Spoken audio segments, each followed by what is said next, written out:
When I was a little boy, I was little Eddie. I'm Eddie the third, by the way. My grandfather's Edward, my dad's Edward, I'm Edward. So I was little Eddie, Eddie the third. Kids at school called me Eddie Spaghetti. That wasn't fun. Say, Eddie Spaghetti, your meatballs are ready. That's what they would say. That's how they tease me. And the jerk that started this lived right next door to me. Little Ray Ray, this little punk. So there's little Eddie and there's Ray Ray. Why is he Ray Ray? Because his dad's Big Ray. We lived in Weymouth, Massachusetts at the time. They're wooing, but they wouldn't want to retire there. Let's put it that way. That is not Laguna Beach, is it, everybody? So my house is the same exact house as Ray Ray's. Except you know how track houses are, they just flip them. So it was his house, my house in reverse. So we shared a driveway. Their porch, their stairs to their house was here. Mine was there. So when they're eating dinner, I could hear all their conversations. They could hear all ours. And Ray Ray's the one who started, Eddie Spaghetti, your meatballs are ready. And I didn't like it. And he used to kind of mess with me. He figured out I was kind of soft. You know, you kind of figure it out. Like we're playing football in the street. He kind of whacked me and I wouldn't whack him back. You know those kind of things little kids do to figure it out? He was the stud. I was the weak kid. And he figured it out. He was big. I was little Eddie. Literally little Eddie. Really small. And so Ray Ray used to kind of slap me around a little bit. And one day, we got in a little scrape behind the cars in the driveway. And Ray Ray kicked my ass. Pretty good. Pretty damn good. To the point where I ran away from him crying. Maybe you can relate to this. And I ran into the house, and my mom was on the porch. Oh my gosh, Eddie, what happened? Mama, Ray Ray, he slapped me, punched me in the face. Oh, come here, sweetheart. Remember? Come here, baby. We're in the kitchen, and she's hugging me. It's okay. He's a bad boy. His daddy's been in jail like 3 times. We're not that kind of family. They're mean, right? He's a bad man. I go, Mommy, he's a bad man. They're bad people. And I can hear, here comes Big Ed down the hallway. I can hear him. I'm thinking he's going to give me a big hug too, right? My dad goes, what the hell's going on in here? My mom turns around and says, this criminal next door, Ray Ray, has assaulted our son for the 400th time. That's what's going on here. Are you going to do anything about this? And my dad goes, get your hands off him. He goes, get over here. And he gets down at my level and he goes, look at me. You are leaving this house and you are going back over there and you are kicking his ass. You understand me? I'm not, no, Dad, he always kicks my butt. He said, you don't come back in this house until you kick his ass. You understand me? My mom, Ed, what are you doing? Debbie, stop it. I know what I'm doing here. Don't come back here till you beat him up. You understand me? Huh? Oh, okay, Daddy. And I walk out of the door and I walk over to their porch, which is like 3 steps from ours. And my dad's behind the screen. I see him in the kitchen behind our screen with my mom. My mom's crying. My dad's like, I got this, right? And I knock on the door, their screen, and Big Ray all tatted up, no shirt on. He's through the screen. What's up, Eddie? He said, Big Ray, my dad says I have to come over here and kick Ray Ray's ass or I can't come home for dinner. So, and Big Ray goes, I like that kind of party. Let's get it. I'm serious. I hear him at the door. Ray Ray, Ray Ray. That's how he yells. Ray Ray, get over here. Little Ray, little bulldog comes running up. Right? He goes, hey, little Eddie wants another piece. And little Ray Ray goes, let's do this. I'm like, oh crap. And we're walking down his stairs and I could see my dad in the screen over here. I'm like, oh my God. And I'll never forget this. The 2 cars were there. My dad's Datsun B210 orange hatchback and his dad's green Pinto flanked our estates right there in the driveway. Oil all over the driveway because Big Ray would change everything in the driveway. And we got up there and Big Ray goes, you get there, you get there. Go. And Ray Ray came at me. And by some force of sheer blessing from God, I got this little dude in a headlock and I'm giving him, my dad used to give me noogies. Remember noogies? So I didn't really know how to hit him, but I'm noogieing the hell out of this kid's head. Noogies. Just noogies. I'm ripping the hair off his damn head and I'm choking him. Noogies. I'm kind of looking back at the screen and see my dad. I got him, Dad. I got him, Dad. And so finally, I'm noogieing this kid to death. Literally can't breathe. And so finally, Ray's going, get him, Ray, get him, Ray. I'm hearing him yell, get him, Ray. I'm like, noogies. And I won't let him go. He's trying to squirm. And I'm like, boom. I'm kind of slapping him in the head. These little boys out there, right? And so finally, I kicked his ass, right? No. So Big Ray stops it. Big Ray pulls us off each other and he goes, Ray, he got you. Let's shake his hand. And we shook hands. And I walked home. My dad's like, now get in here. Let's make some spaghetti. Let's do this, right? So proud of me. See, thing about push-up is once you get started, it's difficult. But let's say by the grace of God, somehow you get 20 cranked out. And then you just keep on, and then you throw some prayer in the game, and the next thing you know, you got 40 knocked out. But you steady pressing. What you don't see is you developing a strength with that pressing. And then somehow you get to 70, and you look up, and everything on you shaking. Your teeth is cracking. Your eyes is busting out your head. You can't believe what's happening to you. You get to 80, your clothes don't look the same no more. You somehow get to 90, and it's all coming loose now. And then through prayer in some kind of way, you ain't got to know how. You just got to start. See, too many people try to figure out the how. Now you're trembling. You're shaking. Everything in you is about to blow up. But you done 100 push-ups. Now, somebody come to you and say, man, you say, why I did 100, I'm successful now. And then you say, well, good, now I'm successful. What I got to do to stay successful? Hold that position. After you done 100, lock and hold.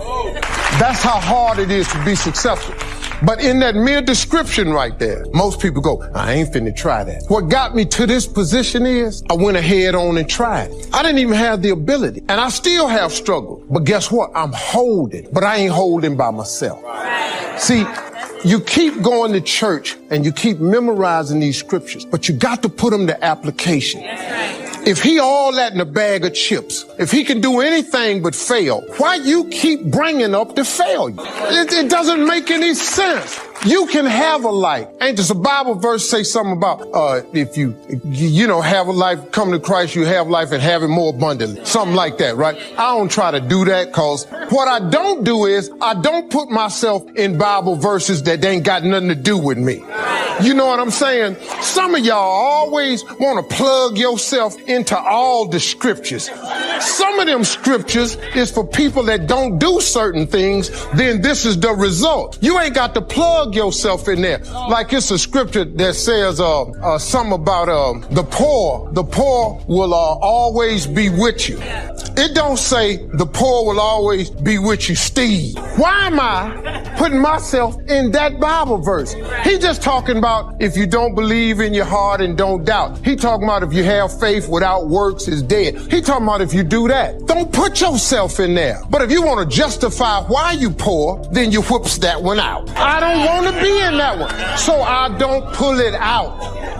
And I'm saying that if you know anybody that had some goal, some dream, something they wanted to do, and they did it, then I'm saying that you know in your heart that if someone has done it, then you can do it. It's possible. And that if someone can make their dream become a reality, that it's possible that you can make your dream become reality. And so as you begin to look at where you want to go, beginning to embrace that, it's possible. I'm blessed and highly favored. I've got a lot going for me. I got some good stuff in me. And it's possible that I can bring my greatness out here in the universe, that I can do what I want to do. It's possible I can write my own book. I can have my own business. I can take the trip and travel around the world. It's possible. I can bounce back from adversity and reinvent my life. It's possible. Regardless of where I am, the things can get better for me. It's possible. I'm thinking about two men right here in Chicago who are fairly successful, similar background, educated. They worked for a corporation for many years, and they were among many people that were laid off. Two guys who were very good friends. One went out looking for a job for several weeks along with the other one, and they faced disappointment and rejection again and again and again. They couldn't find any work, which is the story of many people across this country. One guy stopped. He became discouraged. He stopped going. He stayed home looking at television, became very argumentative and toxic with his wife,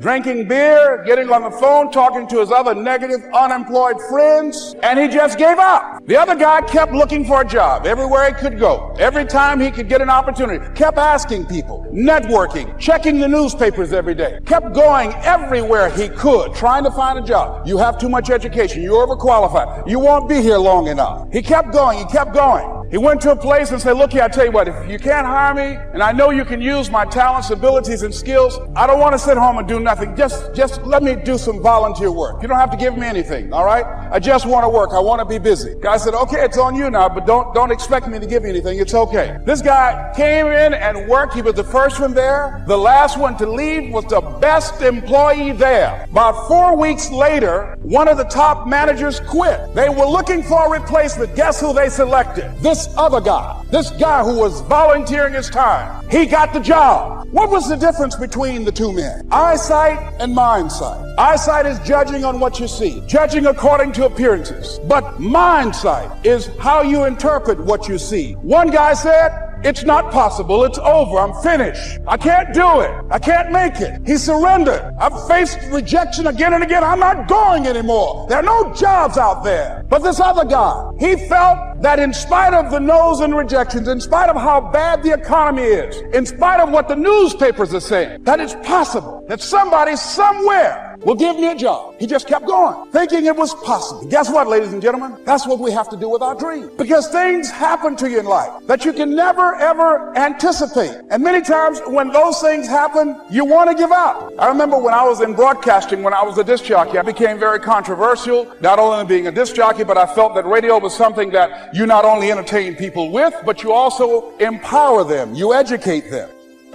Now there's all kinds of winters.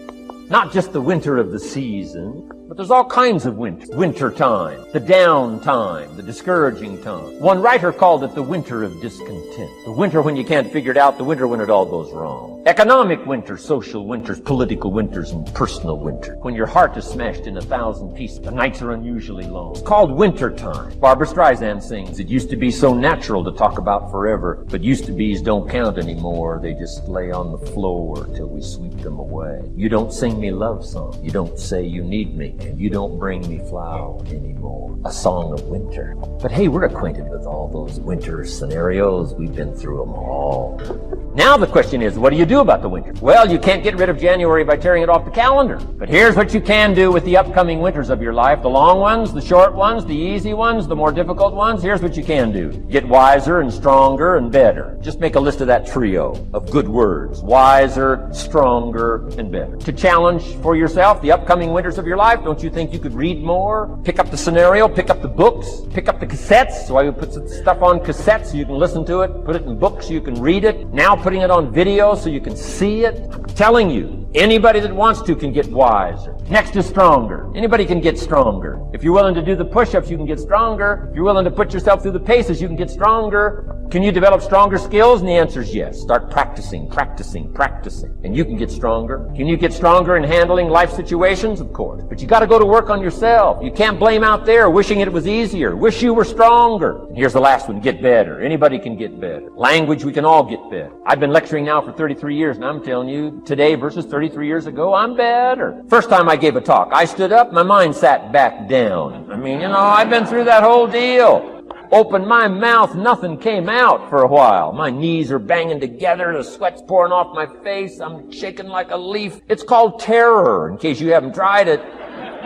Those first attempts, but I'm telling you, I got through it, and I did it again, and I got through it, and I did it again, and I got through it. And now, of course, I can lecture for a few hours in one day. Anybody can get better. Develop the skill, okay? Handle the upcoming winter. Don't wish away the winters. That's called naive. Wish for the skills. Wish for the strength. Wish for the wisdom. Here's the second major lesson in life to learn. Learn how to take advantage of the spring. Uniquely enough, spring follows winter. And pray tell how often? 6,500 times. I mean, those are good odds. I'd gamble on it one more time. I mean, those are good odds. Every time. You can't beat those odds. Spring is called opportunity. Another day is called opportunity. Days follow night. About that. And how often? Every day. But now here's what we must learn to do with opportunity. Underline 2 strategic words in that sentence. Take advantage. Just because spring comes is no sign you're going to look good in the fall. You got to take advantage of it. You got to do something with it. Read every book you can on what to do with your spring, what to do with your opportunities, what to do with your days, what to do with your chances. Don't miss the educational process. Don't miss the process of learning. To understand, opportunity keeps coming, but the key is taking advantage, taking advantage. Everybody in this room's got to learn to do one of two things. Plant in the spring or beg in the fall. And it doesn't mean you can't become a sophisticated beggar, but you don't need the reputation.